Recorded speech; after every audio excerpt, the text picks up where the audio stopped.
Hi there, this is the AwareTech Smoke Camera. Today we'll be going through an unboxing, showing you what the product's about, doing a setup guide and showing you some sample footage at the end. So let's get right into the unboxing. First thing we do, open it up, see what we've got inside. The device comes out on the top, packaging. You've also got in the box a quick instruction guide as well as the app installation guide that'll get you started. And then in the bottom of the box, if we lift up this tab, we also have a remote control to manually trigger the device, a few different screws and bits and pieces if you're planning on installing it onto the roof, and then you've got the AC adapter and charging cable for the device. Alright, I'll get this one on this table and take you through it.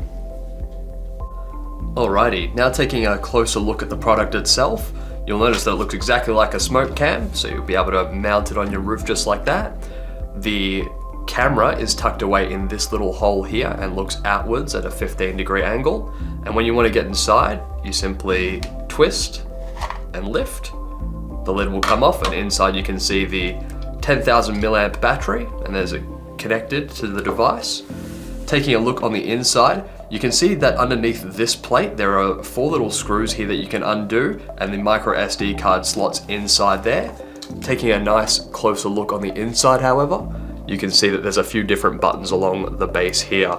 So you've got on and off for the power, your charging connection port there, there's a reset button as well. So a pretty straightforward little device.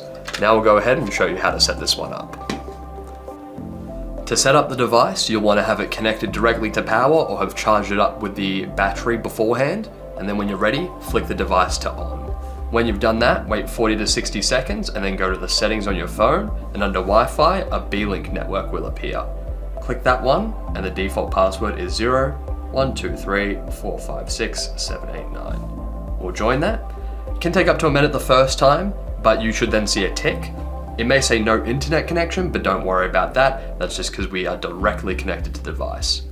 Then you want to go to IoT Living, the app you've downloaded, press the plus button in the top right, select manual add, search camera from LAN, and there it is right there. We'll call this one test for this video, and save.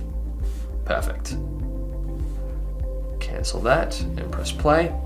Now we're not going to set a password for this one, but if I go in here and click play, we can see in real time. It starts low, but obviously this will be up on the roof, so you can see my hand there in real time. Some other settings you might want to look at if you click the setting cog in the bottom right hand corner. For remote viewing, go into network information and set it to your Wi-Fi, that way you can view it from anywhere else. The other things you might want to look at in the parameters setting is the recording setting and motion detection setting. This is if you have an SD card and want it to record the motion detection to the SD card, and then you can configure how the motion detection works and whether it alerts you or not here. After that, there's a few other settings you can play around with, but if you do have any questions about those, just ask.